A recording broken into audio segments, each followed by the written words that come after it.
Lotus Elan before I actually start work on refurbishing all of the components that I've recently taken off. As you can see in the boot here, I've got a fairly new hood, and it's in very good condition. It just needs waterproofing. It's only been out in one shower when I first bought the car, and it leaks like a sieve, but it's in very good condition, as I said. The boot itself isn't shutting very well. It does lock,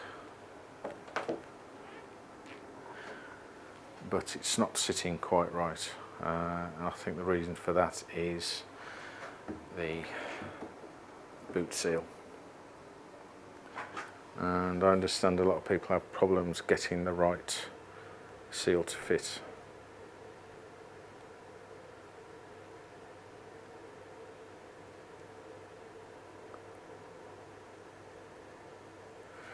One of the other things in the boot is the battery cutoff, which is extremely useful. Protects the car from being stolen. Although if someone did want to steal it, I suppose you could push it anywhere.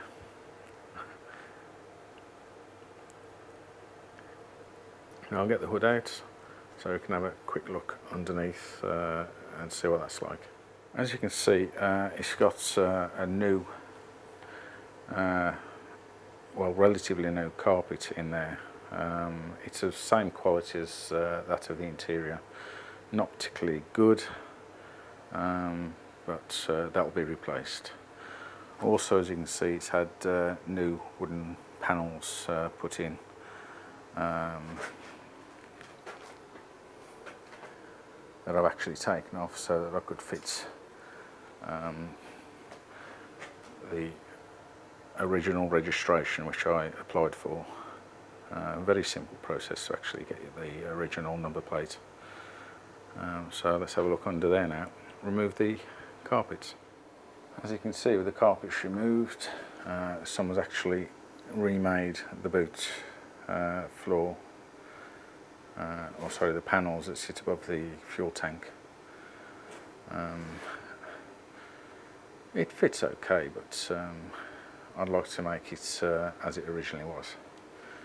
Now back here you can see someone's cut out, not very well, speaker holes in the rear of the cockpit. Again, I'll be remaking that because I don't think I really have speakers in here, to be honest, other than the original. If I can find one, if anyone knows where there's an original speaker, let me know.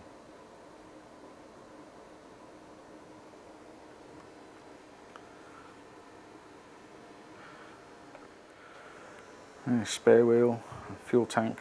Fuel tank looks in very good condition, which it should do, I suppose, without being exposed to the elements.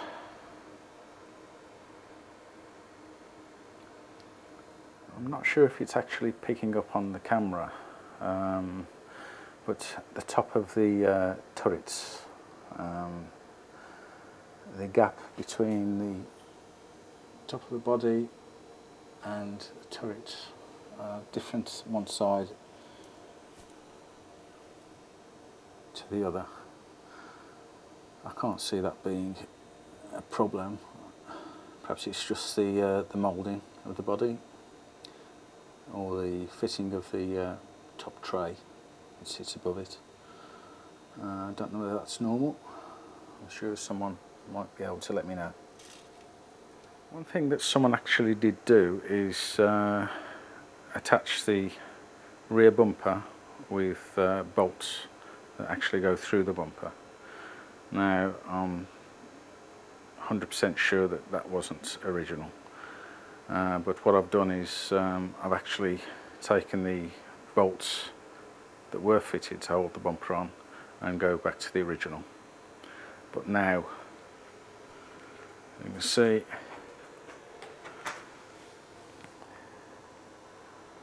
I'm left with a couple of holes, but as I'm refurbishing the bumpers anyway and more than likely painting them silver. I don't suppose that matters too much.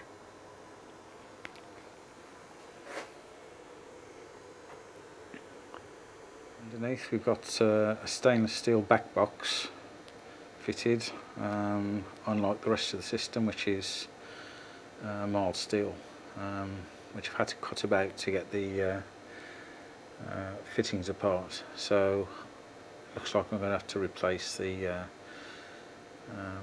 exhaust manifold and some other components, so it looks as though I might as well go for a complete stainless steel unit.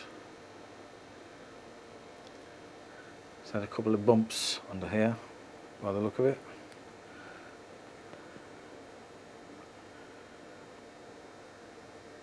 Not too bad. Back when I first started to dismantle the car, dismantle the cylinder head, because I thought I just needed to replace the water pump, I had to remove the exhaust manifold, and it was an absolute pig. As you can see, I've had to cut it about to get the Y piece off, which is actually scrap. This exhaust manifold doesn't look particularly good, so it will be replaced. Hopefully with a nice stainless steel exhaust. Okay, there's my pile of bits, at least most of them, which need refurbishing. So that's going to start next week. So thanks for watching. Please subscribe and like.